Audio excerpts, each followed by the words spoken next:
parents. They're pretty focused on back to school right now. It's really just in a couple weeks. Yes, indeed. Here to help with that transition, Dr. Khadijah Booth-Watkins, a psychiatrist and the Associate Director of the Clay Center for Young Healthy Minds at Massachusetts General Hospital. Dr.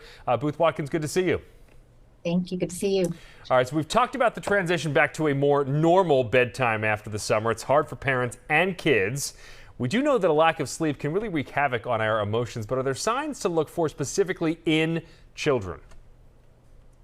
So kids can look differently when they're not getting enough sleep. So some kids can be sluggish. They cannot really show interest in their activities. They can just kind of drag through their day, whereas other kids can actually become more hyperactive, more impulsive, have a lot more difficulty managing their emotions and regulating their emotions. So which could look like irritability, anger. So it can look different. Other things that sometimes does not specifically indicate poor sleep, but some kids kind of complain of this is like upset stomach, headaches, so some physical complaints.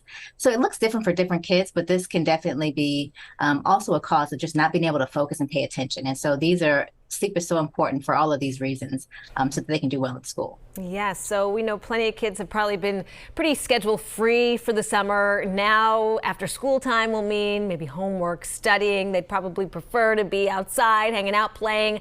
Are there better ways to have the conversation about changing habits? We've asked you this question before, if bargaining is okay.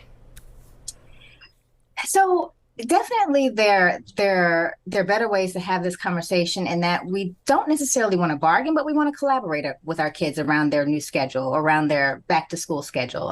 Get their input.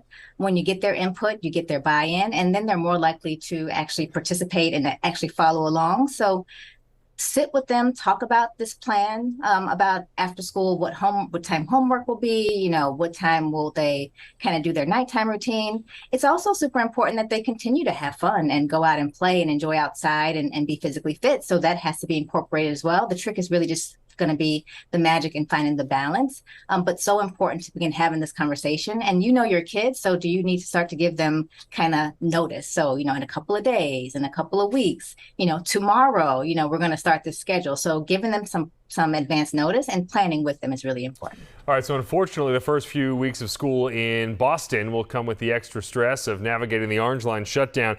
Kids who might have been okay taking the train will now have to navigate those shuttle buses. And today, Mayor Wu encouraged some practice runs with kids and parents.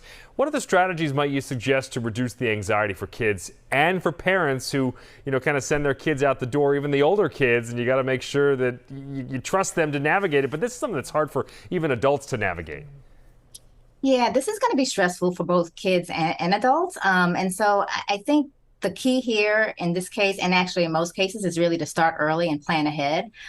Your kid best. Again, how much lead time do they need to start having this conversation? So begin talking about this change, talk about how this change is going to impact their commute, listen to them, let them tell you how they feel about it, what their thoughts are on it. And they might actually have some of their own ideas as to how they want to approach this kind of difficult situation. It's so important that we give them the space to try to problem solve on their own, and truly listen to them and consider what they have as options. Ultimately, what Mayor Wu said is so important. Practice runs are going to be a great opportunity to gather some data, see what works, see what doesn't work, allow you to kind of make adjustments. And it's going to give your kids confidence and comfort as they kind of navigate through this on day one. That's going to be so incredibly important to manage their anxiety. Some other things that you really want to think about is also planning ahead in terms of giving extra time. We're going to do all this planning and it's going to be great, but we also want to have conversations with them about what if this does not go according to plan. So who are you going to call if things don't go according to plan? What are you going to do? So giving them the tools to navigate, even if the plan veers off course. One other thing I think that could be really helpful is reminding them that they're not doing this on their own, and other kids are going to be doing this as well. And so maybe they could buddy up with someone and do the commute together.